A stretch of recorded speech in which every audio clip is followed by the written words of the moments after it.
Bom dia, sejam bem-vindos a mais uma vez à sala de aula, né? Obrigado pela presença. Então vamos dar continuidade hoje à matéria de avanços tecnológicos, né? Que hoje nós vamos falar de duas grandes extensões da nossa radiologia, que seria hemodinâmica e radiologia industrial. Falar um pouco de cada um, porque eu acho que essas são as mais importantes, né? Sem desdenhar as outras que nós falamos, que foi a que começou tudo, a radiologia convencional. Depois nós falamos sobre radiologia digital, tomografia, ressonância, mamografia, densitometria óssea, radioterapia, medicina nuclear. E hoje a gente fala sobre hemodinâmica industrial, né? Começamos por falar sobre a hemodinâmica, porque a hemodinâmica hoje é um segmento da radiologia que fala sobre a circulação, a região cardiovascular do ser humano. A hemodinâmica é a mesma coisa que arteriografia, angiografia, são a parte de estudos dos vasos sanguíneos. Tipo, hemo significa sangue, dinâmica, estudo, dinâmica mesmo, dinâmica do sangue, a parte de segmento do sangue.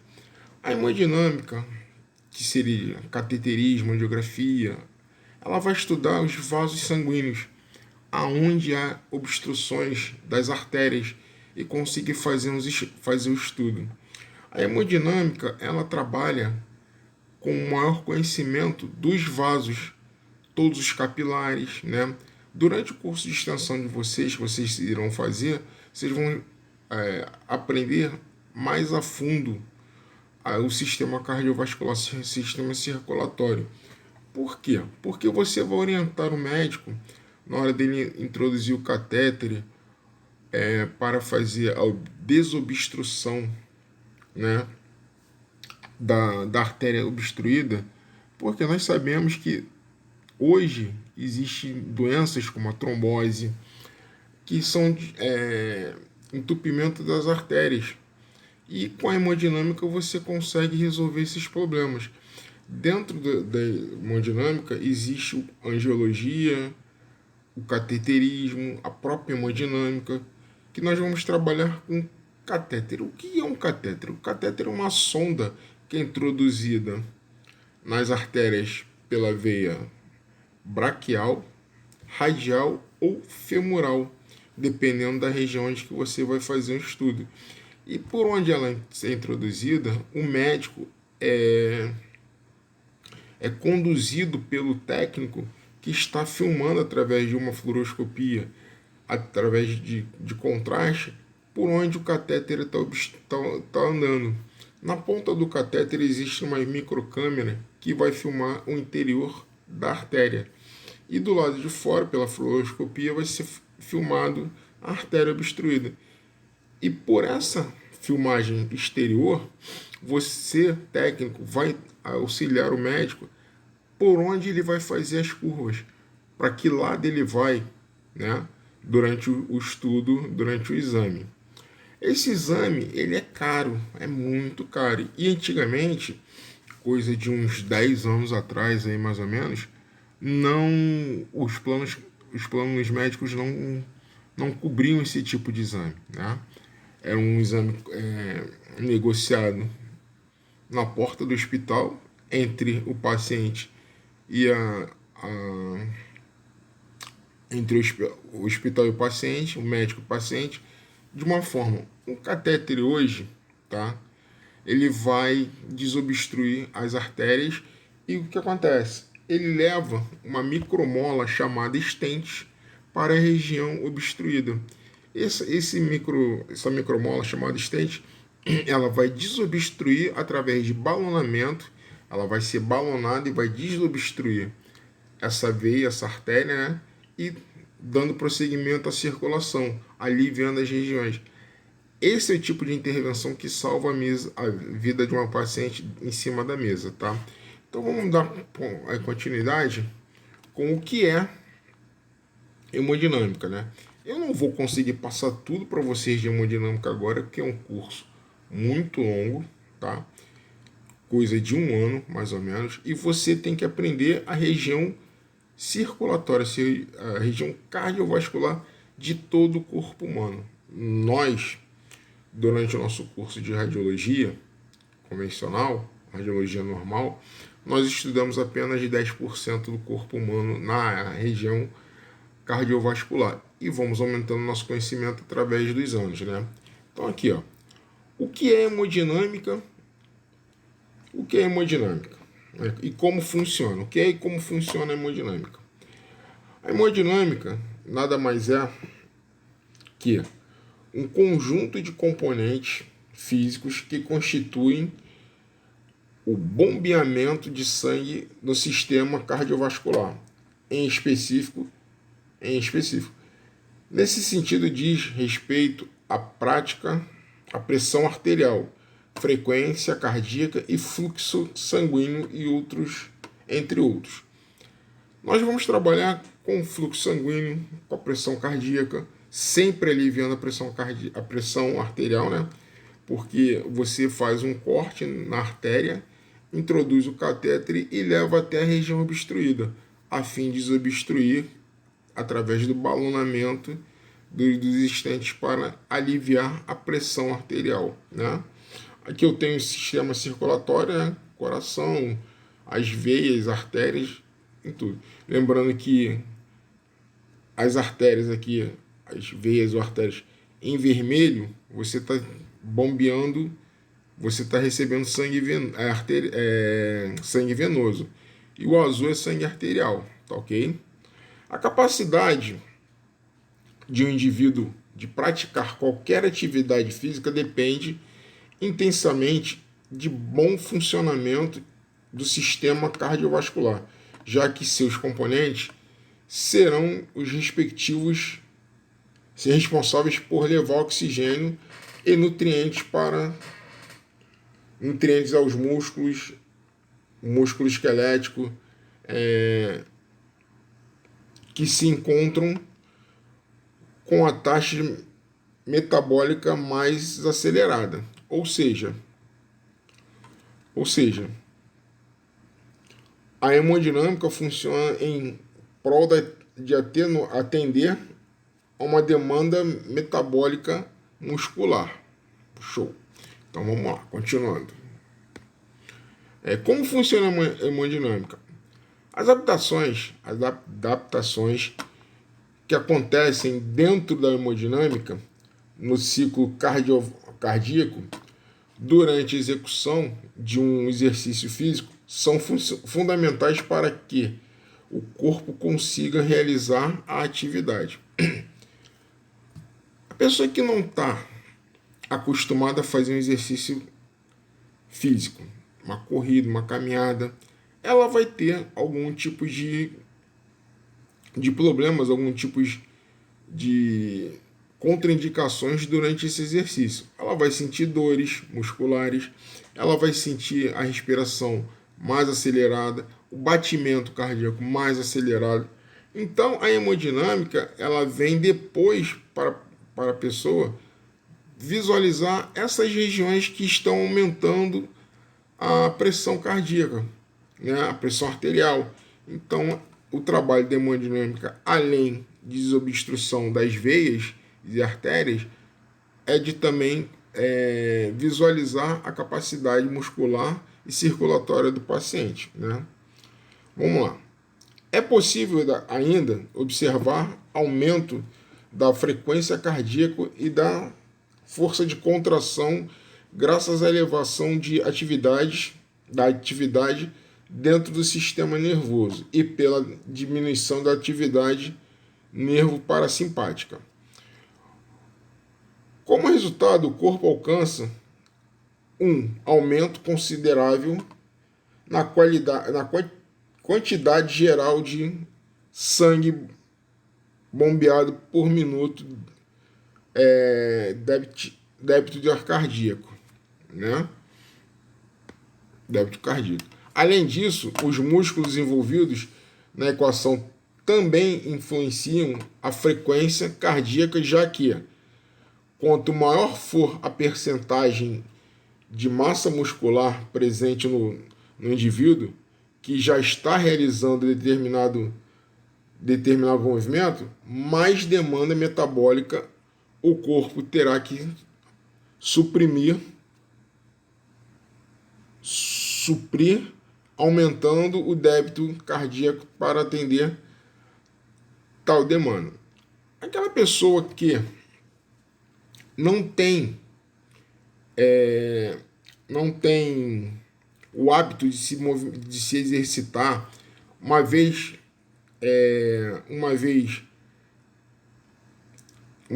ela assumindo que quer fazer exercício, ela tem que procurar um médico, um cardiologista, para visualizar e fazer determinados tipos de exame para ver como é que está a sua massa muscular, seu ciclo cardíaco, se você tem pressão alta, né? O aumento da pressão em qualquer tipo de exercício que você faça vai aumentar a frequência cardíaca e aumentar o suprimento de enzimas, algumas enzimas para suprir o coração para que não aconteça nada de problema. A hemodinâmica ela vai fazer esse tipo de exame. Através da dinâmica do sangue, você vai colher o sangue, vai fazer exames para visualizar esses tipos de enzimas e caso haja necessidade durante o exame que você visualize algum entupimento de artérias ou veias, que se faça a intervenção cirúrgica, que é uma cirurgia, tá? Você vai fazer um corte na artéria, vai introduzir um catéter, vai filmar por dentro desse catéter o tipo de obstrução que tenha. Você sentindo muita falta de ar, sangue bombeando, quanto mais o coração bombeia, mais sangue ele joga na circulação, tá? Se você tem um entupimento e você sente dormência nas mãos, determinada parte das artérias que irrigam as extremidades está obstruída. Então, o cateterismo ou a hemodinâmica, ela vai chegar a esse estudo para fazer a desobstrução, né? A importância da hemodinâmica, tá? Que eu tenho um fluxo sanguíneo nas imagens que aparentam aí, ó. Eu tenho as extremidades, a quantidade de artérias que vão para as extremidades, e aqui eu tenho um estudo em corte de uma artéria, que cada glóbulo desse vermelho é introduzido para o corpo humano e para o coração. A importância da hemodinâmica. As modificações na função de bombeamento do coração são fundamentais para garantir que o sangue necessário chegue até determinados músculos durante a atividade física. Além disso, a hemodinâmica também é responsável pelos ajustes de fluxo sanguíneo nos vasos periféricos, produzindo um aumento do fluxo substancialmente para o músculo, né? Então a gente sabe que a gente vai estar visualizando a parte da corrente sanguínea. Pô, se eu estou fazendo movimento de corrida ou mesmo de andar, se eu tenho algum problema cardíaco, meu coração vai bombear mais sangue e não vai chegar. Eu começo a sentir dormência nas mãos, nas extremidades, nos pés, nas pernas. Você não consegue ter um irrigamento, a produção de oxigênio para poder irrigar esses músculos e essas artérias. Então, pelo estudo da hemodinâmica, você vai visualizar toda a parte cardiovascular para que haja a necessidade de se fazer uma intervenção ou não, tá? Às vezes o sedentarismo também ocorre isso. Você não faz exercício nenhum, se alimenta de uma forma errada, né? Essa alimentação vai desprender alguns tipos de enzimas, alguns tipos de substâncias que vão ficar presas na artéria, na região cardíaca, na região circulatória. E somente através de intervenção cirúrgica, que é o exame de hemodinâmica, você consegue fazer a parte de desobstrução, tá? Orientações para o exame de hemodinâmica. Os exames visam avaliar a hemodinâmica, né, que é o fluxo sanguíneo do paciente. São fundamentais são fundamentais, principalmente em indivíduos com problemas cardíacos,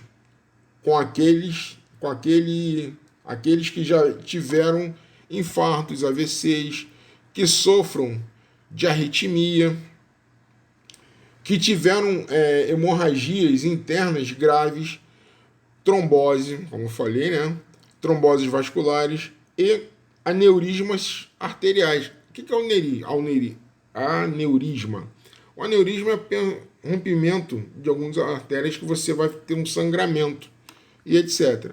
Aqui eu tenho alguns tipos de exame, né, que foram feitos, aonde você introduz um contraste na artéria no sentido da grande circulação, né? O que é quase grande circulação? Coração, órgãos, retorno ao pulmão, faz a hematose, né? O que é hematose? A hematose é a troca gasosa e volta para o coração sempre isso, é a grande circulação.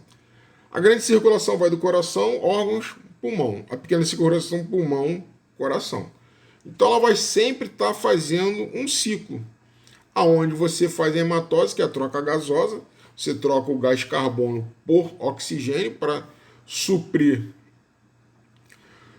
a necessidade de oxigênio no sangue, e aqui você visualiza as artérias, né, cheias, se faz uma foto, ou você faz uma filmagem jogando contraste, o coração bombeando, o contraste chega ao coração, do coração joga para as artérias, você vê o fluxo sanguíneo aumentado, tá?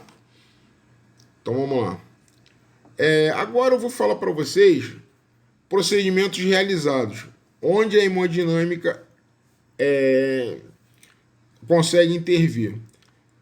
Na cardiologia intervencionista, cateterismo cardíaco, diagnósticos, angiografia coronária, percutânea, angiografia primária, no infarto agudo do miocárdio. Então, essas áreas que eu selecionei aqui são onde a hemodinâmica consegue chegar, tá? Então, eu tenho vários pontos aqui que vocês vão ler. Aqui eu não vou explicar, porque isso aqui é o médico que faz, né? E ele explica isso durante o curso de hemodinâmica, tá?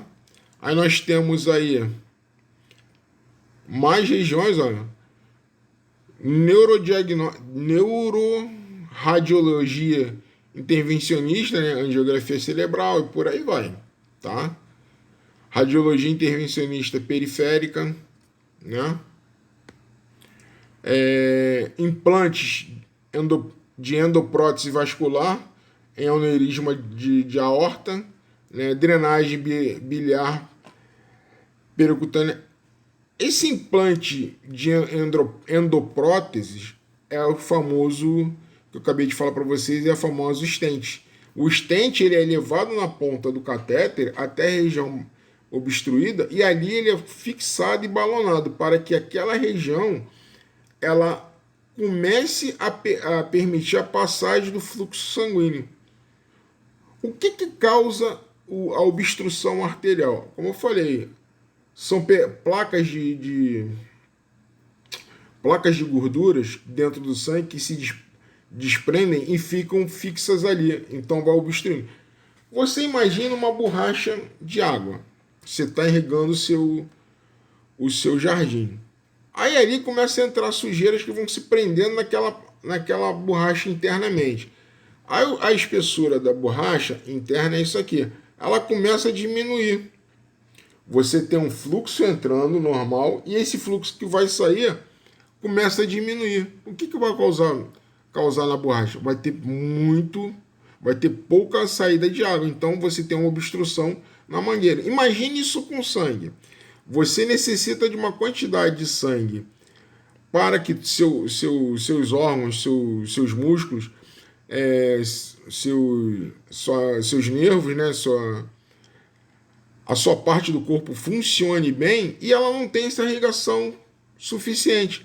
Então você tem uma obstrução naquela artéria, o capilar, né, que você tem uma pressão contínua alta e um fluxo pequeno na saída. Então o que acontece com a artéria? Ela começa a inchar, começa a aumentar, dobrar de tamanho sem conseguir a quantidade de sangue essencial na saída, né? Então aqui, ó, eu tenho equipamentos de hemodinâmica, então tá vendo aqui, ó, onde o paciente utiliza o equipamento para fazer. Eu tenho vários monitores, eu tenho técnico de frente para um monitor, que por onde o catéter, onde a sonda for passando, vai marcando no monitor, e o técnico em radiologia ele vai orientando o médico para que direção ele irá tomar. Eu tenho uma bifurcação na artéria, eu estou indo lá, cheguei com a minha sonda, daquela bifurcação. O técnico, visualizando o monitor geral, ele vê aonde está a obstrução e para que lado o médico vai fazer a curva. Fazer a curva assim. Ele vai dar um jeito ali da sonda e ir para aquela região. Então o médico dá um toque, a sonda muda de direção e ela vai fazer o mesmo trajeto das artérias. A sonda ela é milimétrica, né? Então ela consegue ter a espessura de um capilar de sangue, um capilar de cabelo, que vai introduzir ali na artéria diretamente para fazer o balonamento. Aí você me pergunta assim, pô, amiga, mas é tão fino assim? Sim. Existem sondas, catéteres, que tem várias espessuras para cada tipo de exame. Então o médico vai conseguir identificar a espessura da artéria e selecionar o tipo de sonda e o stent, a microcâmera, para entrar por ali para poder fazer o seu trajeto, né? E por aqui a gente termina com a hemodinâmica, né? Porque a hemodinâmica é algo muito específico que eu já acompanho o exame de hemodinâmica, tenho curso, mas não tenho capacidade de passar esse curso para vocês de hemodinâmica. Eu estou passando um conhecimento à parte para vocês, tá? Então aqui a gente chega agora em radiologia industrial, tá? Então, vamos começar hoje falando sobre radiologia industrial também. Aí já falamos sobre hemodinâmica, agora vamos falar sobre industrial. Lembrando que a hemodinâmica tem um dos altos salários dentro da categoria de radiologia, a hemodinâmica e a industrial, tá? A industrial é um segmento da radiologia como outro qualquer, só que dentro da industrial você tem mais leques de trabalho, tá? Onde nós encontramos radiologia industrial? Nas indústrias, né? Isso é óbvio. Nas indústrias, analisando soldas, né? Analisando solo, analisando várias partes da indústria como peças. Nós temos radiologia nos aeroportos, na identificação de malas, né? Malas e passageiros. Hoje em dia não há necessidade mais do passageiro ser revistado, né? E nem a mala ser aberta. A mala é colocada naquela esteira, aquela esteira passa de um lado para o outro, e o que acontece? Há uma irradiação ali para identificar o que tem dentro da mala, e inclusive o paciente, né? Então, em aeroportos, nós temos nas indústrias, análise, como eu já falei, nós temos na área de alimentos. Eu escolhi esse tema na parte de alimentos, né? Para a gente poder entender o que vem a ser radiação de alimentos. Vocês imaginam como é feito o transporte, né? Antigamente, das especiarias, né? Alecrim em parte de folhas, né? Como é que seria o transporte desse material de alimento, né? Alecrim, soja, N tipos, feijão, N tipos. O que estraga um alimento hoje em dia, né? O que fazer para esse alimento não estragar? Nós sabemos o que estraga mais a parte de alimentos são as bactérias que existem no ar. Hoje em dia, você vai um dia de domingo, você chega e compra um frango, aquele frango assado, bonito, né? Esse frango assado vai ser consumido em no máximo 5 horas, que ele geralmente não passa da hora do almoço, né? Você compra o frango para a hora do almoço, todo mundo come e não sobra muita coisa. Mas quando sobra algum pedaço do frango, quanto tempo leva para esse frango estragar? Quantos dias? 2, 3 dias, né? Esse mesmo frango que nós compramos na padaria, hoje ele é consumido no espaço. Não existe aquela coisa de comer pasta. Os astronautas consomem alimentos físicos mesmo. Mas só que esse alimento ele vai se preservar mais no espaço do que aqui no nosso ambiente terrestre, porque o que muda é a bactéria que nós temos. A bactéria no ar ela consegue estragar, mofar qualquer tipo de alimentação. E no espaço não existe bactéria no ar, é um oxigênio tratado, é um ar tratado. Então aqui ele leva mais tempo para ser. Aqui ele leva menos tempo. No espaço é mais tempo, aqui é menos tempo. E como é que seria os alimentos? O feijão, o arroz, a farinha, né? A ervilha ensacada. Como é que se faz para manter esse alimento livre de radiação? Uma vez que você compra uma saca de arroz de 5 quilos, essa saca de arroz, durante fechada, ela dura 6 meses.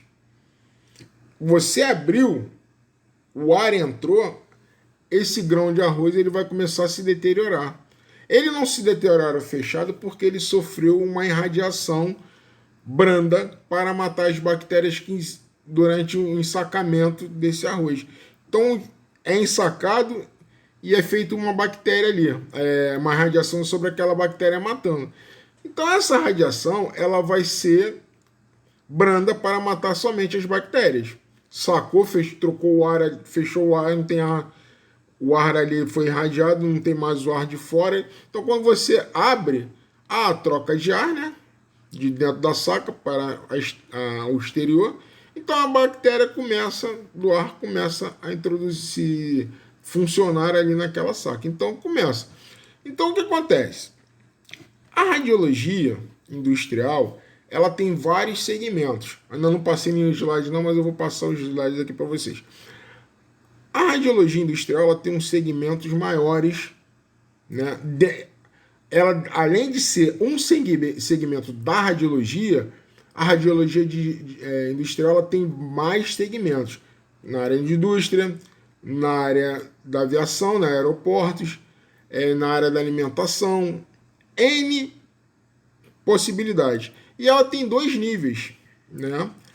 O nível médio, profissional, que você é um técnico de radiologia que fez o curso comum, né?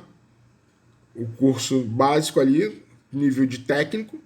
Então você passa a ser técnico em radiologia industrial. E tem o nível superior, que se chama tecnólogo. Só que esse tecnólogo, ele fez o curso tecnólogo de radiologia, mas ele vai fazer também um curso superior, aonde você vai trabalhar com projetos. Então são 2 tipos de salários, tá? Hoje, um salário, pelo que me lembro, né, um salário de radiologia industrial nível técnico, ele está na casa de R$9.000. A nível superior, ele está em base de R$15.000. Então, é um salário bom? É um salário bom. Da hemodinâmica também é? Da hemodinâmica também é, tanto que é uma área mais fechada trabalhar com hemodinâmica. Tá? São grupos que se formam ali, que é um médico, um anestesista, uma enfermeira, um técnico em radiologia e o dono do hospital.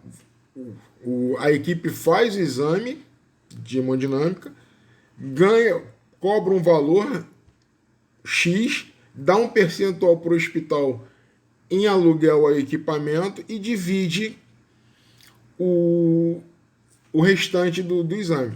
Até estagiário ganha, tá? Ele está ali aprendendo e ganhando durante o exame. Então, na radiologia industrial, você também é assim, só que você tem um projeto maior, você tem uma responsabilidade maior. Imagine você sendo técnico em radiologia industrial, você vai numa indústria avaliar a solda de um navio. Se for na área naval, está lá sendo feita aquela aquela solda, né, no casco do navio. Aí você tem que analisar aquela solda ali. Você vai analisar através de quê? De imagem. Você vai fazer uma radiografia daquela solda ali e vai visualizar os pontos de perfusão, os pontos que têm maior risco de quebrar. E quais são esses pontos que têm maior risco de quebrar? É numa solda. Você faz um cordão de solda, né, no casco do navio, soldando os metais, e faz uma análise ali, onde tem pontos de ar. Esse ponto de ar, ele vai começar a corroer e vai quebrar. Então a solda tem que ser perfeita. Essa é uma responsabilidade do técnico.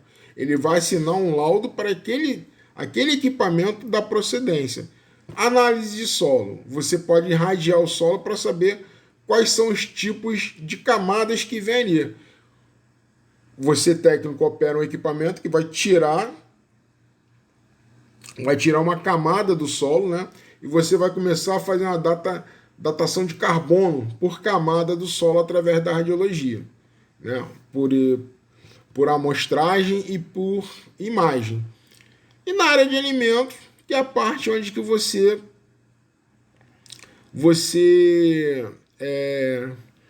vai cuidar da alimentação.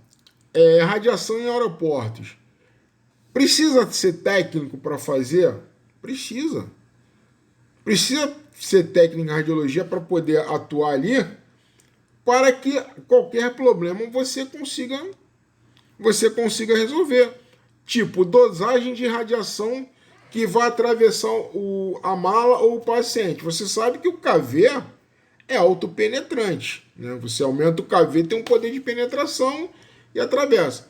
Só que como é uma esteira e o cliente vai passar ali e as malas também vão passar ali, você tem que ter uma dosagem média que não vá interferir no paciente que eu falo seria o cliente que está passando ali pela esteira. E nas malas não tem problema. Agora, você detecta muita coisa com a radiologia, com a radiologia por imagem nos aeroportos, que você consegue detectar contrabando. Isso aí é demais, né? Isso aí é muito mais tranquilo. Então vamos lá.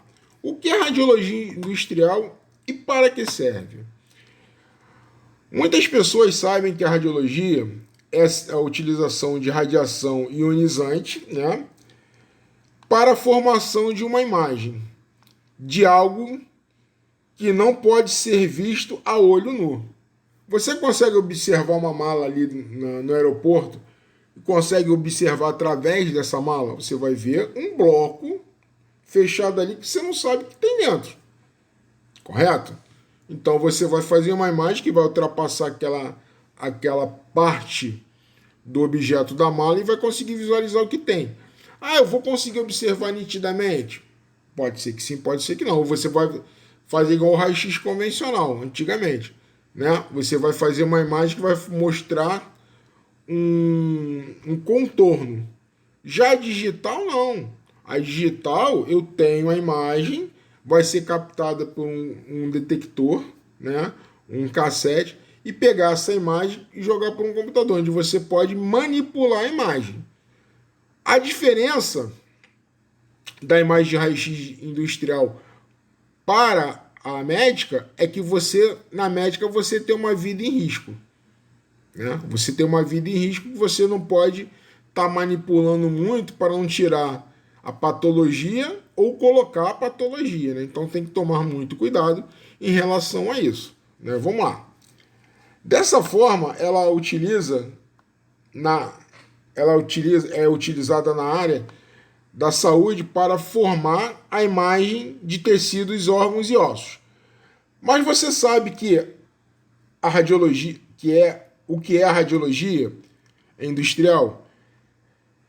Este segmento nada mais é do que a utilização de dois conceitos de radiologia no âmbito da indústria. Ou seu principal uso está relacionado ao controle de qualidade de produtos e materiais através da técnica com os ensaios não destrutivos, onde usados para realizar uma inspeção detalhada sem alterar a característica dos materiais. Foi aquilo que eu falei para vocês da solda.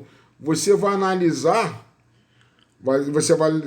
aquele cordão de solda que foi feito no casco do navio e visualizar se tem algum ponto de ruptura. Fez a imagem, fez o cordão de solda, não tem nenhuma tonalidade de preto. Né? O que é tonalidade de preto? O ar. O ar não tem densidade, então vai aparecer em tonalidade preta, onde vai ser transpassado. Então, visualizando isso, você está fazendo um ensaio não destrutivo. Você está avaliando a qualidade do serviço. Você não vai analisar a qualidade de imagem, você vai analisar a qualidade do serviço, que é diferenciado. E como a indústria é muito maior que a área da saúde, você visualiza outras áreas relacionadas à indústria, como eu falei, naval, industrial, alimentícia, aeroportos e por aí vai, tá ok? Vamos lá. A radiologia industrial tem sua utilização em diversos setores da indústria. O uso dessas técnicas são responsáveis por garantir segurança de pessoas e estruturas dentro e fora do âmbito das indústrias. Né? Você faz um equipamento na indústria, esse equipamento que você está analisando, ele vai sair da indústria e vai estar circulando entre a gente. É o navio, é o avião. Né? Você faz uma péssima análise do cordão de solda do navio. Você vai chegar lá, quando ele entrar em alto mar, com o tempo que ele vive em contato diretamente com o oxigênio exposto ali, o que vai acontecer? Vai começar a dar ruptura, o navio vai afundar. Você fez uma análise da fuselagem do avião, encontrou com algum tipo de problema, mais tarde ele vai estar transportando pessoas e vai cair. Então é uma responsabilidade muito maior, que não é só com o paciente, é com o âmbito total e geral. Né? Vamos lá, onde que eu parei? Âmbito industrial.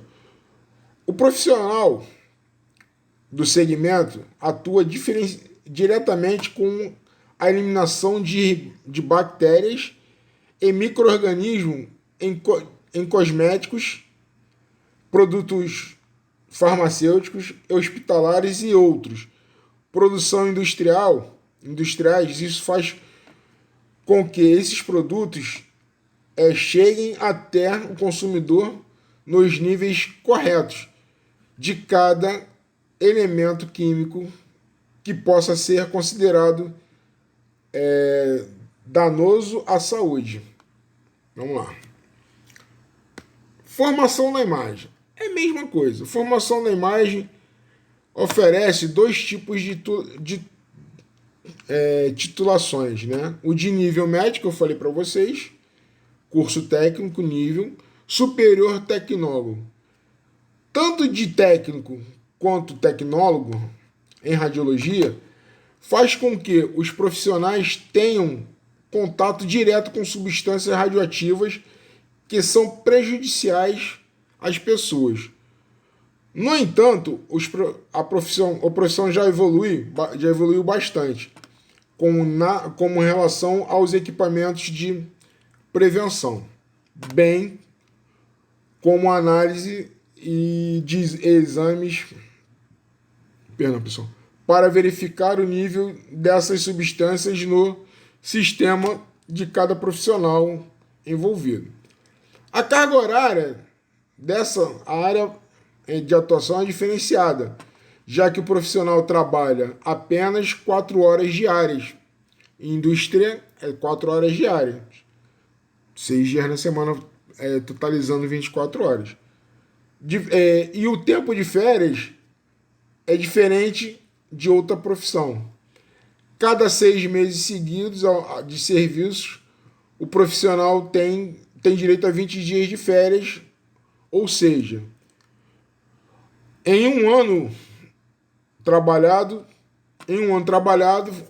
formando o formato tem direito a 40 dias de férias.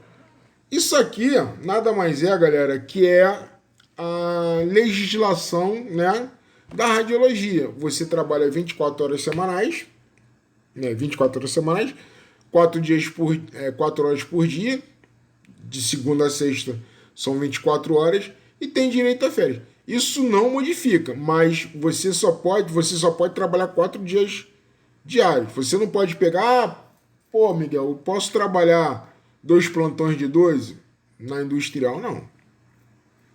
Posso trabalhar 3 plantões de 8? Na industrial, não. Eu posso trabalhar 6 horas, 6 dias, 4 horas? Pode, porque é de segunda a sexta. Você vai pegar 8 horas da manhã e sai ao meio-dia.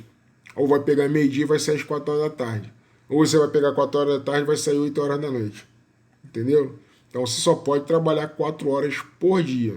Você não pode aumentar a sua carga para ter 2 dias de plantão, 3 dias de plantão, ou trabalhar uma vez só 24 horas. A legislação na industrial não permite. Né? Atuar em radiologia é perigoso? Claro que é, né? A gente sabe que é perigoso. Você está exposto a um nível de radiação que, se você não se cuidar, você pode estar sendo contaminado. Lembrem de proteção radiológica. Lembrem de proteção radiológica, tá? Proteção radiológica vai explicar isso aqui tudo também para vocês, tá? Vamos lá. Aqui eu não preciso explicar, esse quadro eu não preciso explicar, né? Sobre o perigo. A carga horária está aqui. Risco da radiologia. Nós já sabemos qual é o risco da radiologia, né? Vamos lá. Irradiação de alimentos. A necessidade de preservar nossos alimentos. É esse ponto que eu quero chegar com vocês. Falei daquele breve ali, né? Porque às vezes a pessoa pensa assim, poxa, a radiologia industrial não tem os mesmos problemas da radiologia da radiação em área de saúde. Tem, porque o princípio é o mesmo. Você vai trabalhar com equipamento de raio-x que pode ter algum tipo de vazamento. Na industrial, nem sempre, porque são equipamentos novos e a cada período há uma inovação dos equipamentos, porque a indústria trabalha em prol de melhorar o sistema do serviço, a prestação do serviço. Não é igual na área de saúde que ninguém liga, né? A gente vê isso aí hoje, equipamentos com N anos de funcionalidade, precária manutenção, estão aí. Tem pessoal da área de saúde radiologista, que trabalha com equipamentos de 20, 30, 40 anos. E está lá, firme e forte, trabalhando. Então, hoje, na indústria, há a necessidade de fazer um autocontrole nas elevadas garantias de qualidade dos equipamentos, tá? Porque o risco é maior. A área de saúde você trabalha com um único paciente por vez. Na industrial você vai trabalhar com um equipamento que vai lidar com várias vidas humanas diretamente. Então tem que se tomar muito cuidado. Vamos lá. A necessidade de preservar nossos alimentos. Desde os primeiros tempos, as pessoas procuram cuidar melhor de seus alimentos, utilizando variados métodos de preservação, de modo a controlar a sua deterioração, as transmissões de doenças e infestações de insetos. Você sabe que todo alimento que começa a apodrecer, ele atrai aquelas mosquinhas, moscas, todo tipo de bactéria para ali, e começa a aparecer aquelas larvas. Então você tem que trabalhar esses alimentos que você vai estar ingerindo. Então, a radiologia industrial na área de alimentação, ela vem visar esse procedimento, né? Vamos lá. Através dos séculos, as técnicas de preservação de alimentos foram se desenvolvendo com um aumento do conhecimento científico. Os métodos atuais incluem o congelamento, a secagem, o enlatamento, a preparação de conservas, a pasteurização, a fermentação, o resfriamento, o armazenamento em atmosferas controladas, a formigação química e a aplicação de aditivos preservantes, conservantes. Hoje em dia, a irradiação promete melhorar nossas habilidades de conservar os alimentos e, ao mesmo tempo, reduzir a incidência de algumas doenças próprias dos mesmos, né? Nós sabemos que existem vários tipos de doenças ligadas à preservação do alimento, né? Botulismo, né? Botulismo, diarreias, quando você come alguma alimentação estragada, e por aí vai.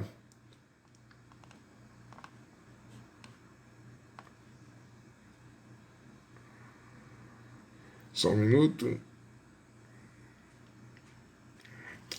Segundo o comitê, doenças transmitidas por alimentos constituem um problema mundial de saúde. Segundo o comitê misto de especialistas em segurança alimentar da Organização Mundial das Nações Unidas para a Agricultura e da Organização Mundial da Saúde, FOC-WHO. É FOC-WHO, né? Isso aqui é a constituição da sigla desse conselho que eu li agora para vocês. As doenças oriundas de alimentos contaminados são, talvez, o maior problema de saúde do mundo contemporâneo e constitui um importante fator de redução da atividade econômica, né?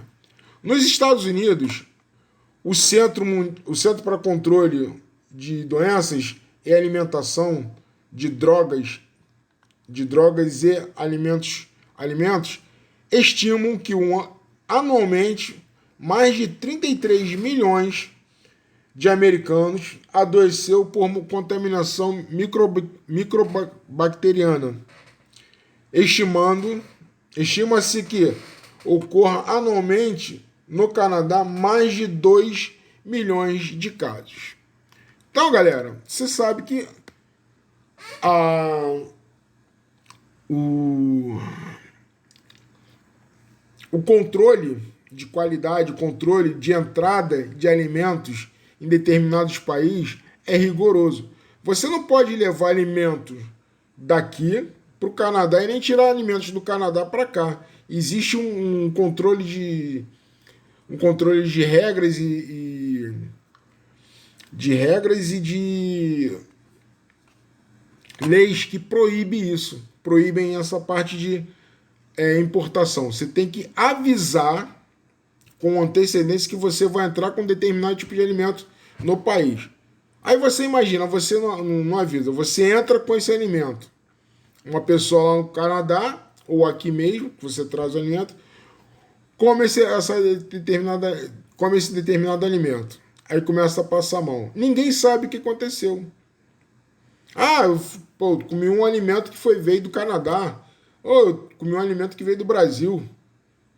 Mas qual alimento? Então tem que se ter um controle rigoroso de tudo que se entra em alimentação no país. É por causa disso aqui, das doenças distintas.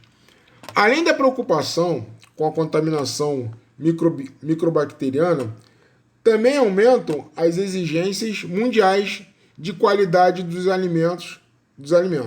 Assim, o problema com armazenamento, transporte e processamento de alimentos exigem a busca de métodos alternativos de preservação. A FAC, a Fundação Americana, né, estima de um quarto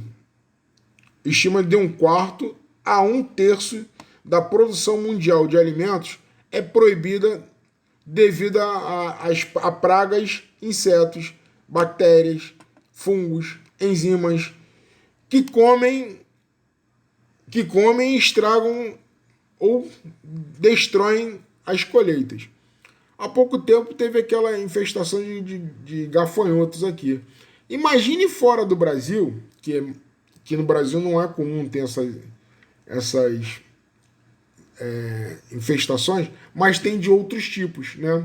Se você for pegar alguma matéria que o Globo Rural ou que algum outro tipo de programa que fale de plantações coloque no ar, você vai ver que a cada 100 matérias, 90 vem me dizendo que existe uma praga que vai destruir as lavouras, que vai colocar algum tipo de doença. Por isso que se faz a irradiação dos alimentos para se transportar, para matar esse tipo de bactérias para chegar no país de destino. É incalculável a magnitude da perda econômica associada a doenças originárias de alimentos e a rejeição de alimentos contaminados por parasitas e micro-organismos patogênicos. Métodos novos e eletivos são necessários para aumentar a oferta de alimentos sadios e seguros para uma população mundial em expansão. A irradiação de vários alimentos, particularmente frango, marisco e carne de porco, em combinação com os métodos mais limpos de processamento de alimentos, poderão reduzir significativamente a incidência de doenças causadas por micro-organismos. Tá? Então, a radiação ela vai diminuir drasticamente a contaminação por esses micro-organismos. Por quê? A radiação mata essas bactérias. Né? Como funciona a radiação dos alimentos? A radiação de alimentos é um processo físico de tratamento comparável à pasteurização térmica, ao congelamento ou enlatamento.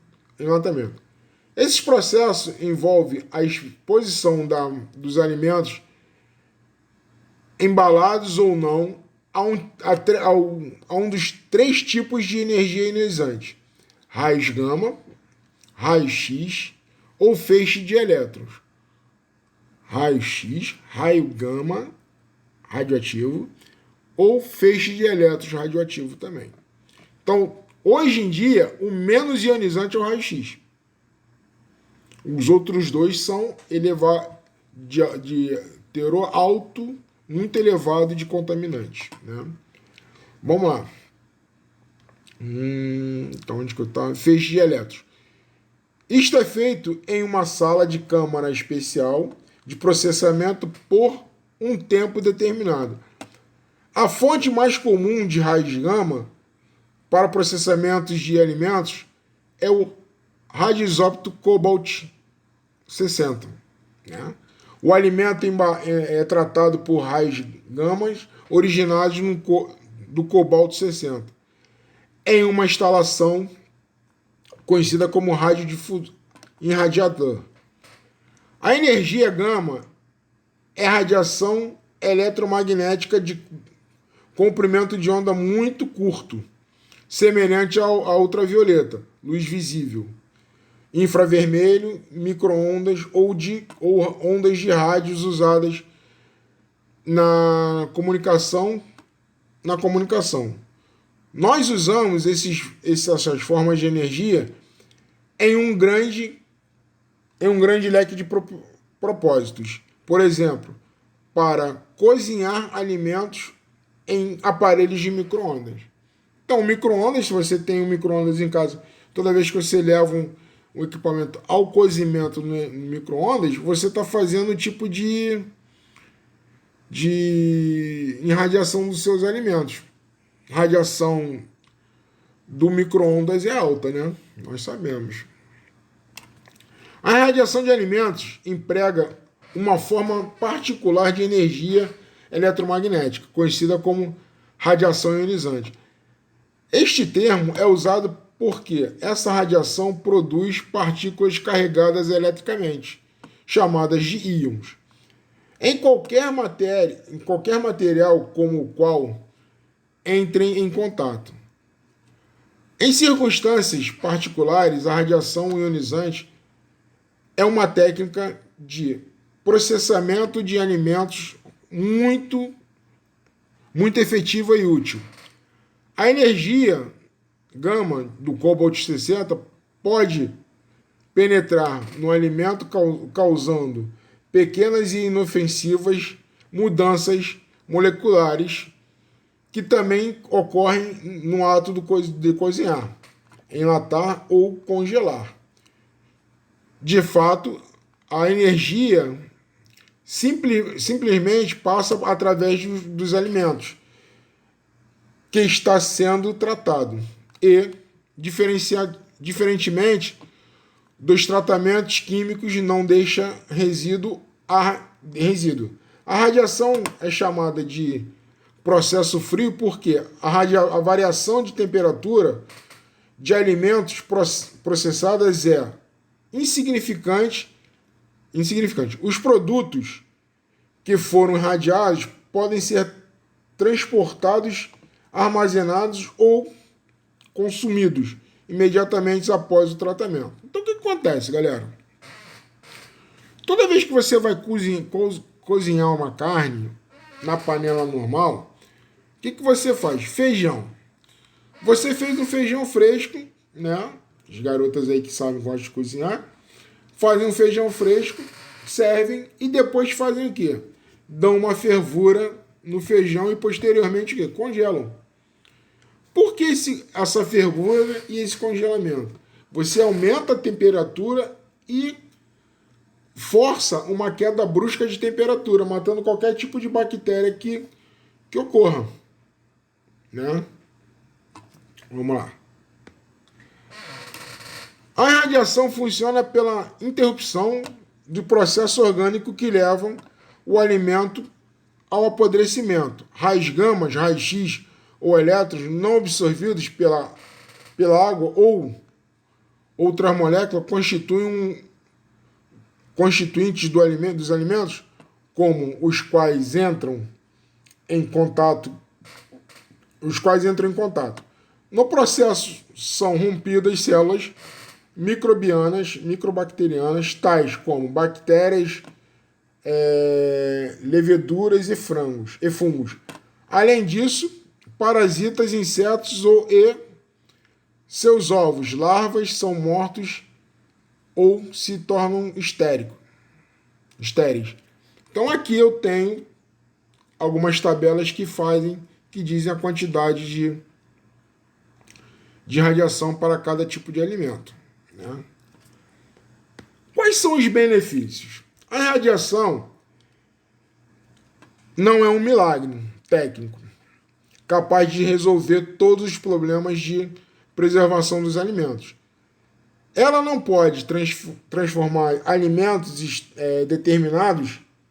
deteriorados em alimentos de alta qualidade, como também não é adequado para todo tipo de alimento, mas podem resolver problemas específicos, importantes e complementares. Outras tecnologias. Ela representa uma grande promessa de controle de doenças originadas de alimentos tais como a salmonela, né? Que é um problema mundial, também é efetiva na desinfectação, particularmente em climas quentes. em que os insetos consomem um grande percentual da safra colhida. A irradiação de alimentos pode aumentar o tempo de prateleira e estocagem de muitos alimentos e custos competitivos, ao mesmo tempo em que fornece uma alternativa ao uso de formigante e substância química, muitas das quais deixam resíduos, né? Então, em muitos casos, os alimentos irradiados em sua temperatura de armazenamento ideal e embalagens a vácuo duram mais e manterão por mais tempo sua textura original, sabor e valor nutritivo, se comparadas com aquelas termicamente pasteurizadas, esterilizadas ou enlatadas. Segurança dos alimentos irradiados. A irradiação dos alimentos tem sido objeto de pesquisas intensas por mais de 40 anos. As organizações internacionais tais como o FAC e o WHO revisaram estas pesquisas e concluíram que a irradiação de alimentos é segura, benéfica, similarmente. O valor nutricional dos alimentos irradiados foi comparado com o de alimentos tratados por outros métodos com resultados favoráveis. Em 1983, a Comissão Codex Alimentários, um grupo das Nações Unidas que desenvolveram normas internacionais para alimentos, concluiu que alimentos irradiados abaixo de 10 kg, né, não apresentam riscos tóxicos. Atualmente, níveis de tratamento como dentro dessa faixa, estão sendo mundialmente realizados, né? Nem a energia gama, nem os níveis internacionais estabelecidos para aceleradores de elétron podem fazer com que o alimento se torne radioativo. O procedimento por radiação não torna o alimento radioativo, da mesma forma que os raios-x usados para a segurança em aeroportos não tornam as bagagens radioativas. Então, galera, essa é uma base da radiologia industrial que eu queria passar para vocês. Existem mais extensões da radiologia industrial. Então aqui a gente chega ao nosso ponto final, finalizamos a matéria de avanço tecnológico com a hemodinâmica e radiologia industrial. Espero que tenham gostado, né? Estou ao dispor para tirar dúvidas e eu quero, para até o final do mês, né? Hoje são dia 8, né? 8. Então vocês têm até o final do mês, do dia 30 de julho, para me entregarem todos os trabalhos. O questionário de tomografia raio-x digital e ressonância, né? O questionário lá. O trabalho entre mamografia e densitometria. O trabalho de medicina nuclear e radioterapia. E esse agora, de hemodinâmica e radiologia industrial. Vocês têm até o dia 30 de julho para me entregar o trabalho. Qual seria o trabalho? Como eu falei, o que mudou no mundo com o aparecimento dessas técnicas, dessas especializações, né? Então você vai fazer esse trabalho que mudou no mundo para mamografia, densitometria, medicina nuclear, radioterapia, hemodinâmica e raio-x industrial. Tá ok, galera? Espero que tenham gostado. Mais uma vez, um abraço e boa semana para vocês. Tchau, tchau.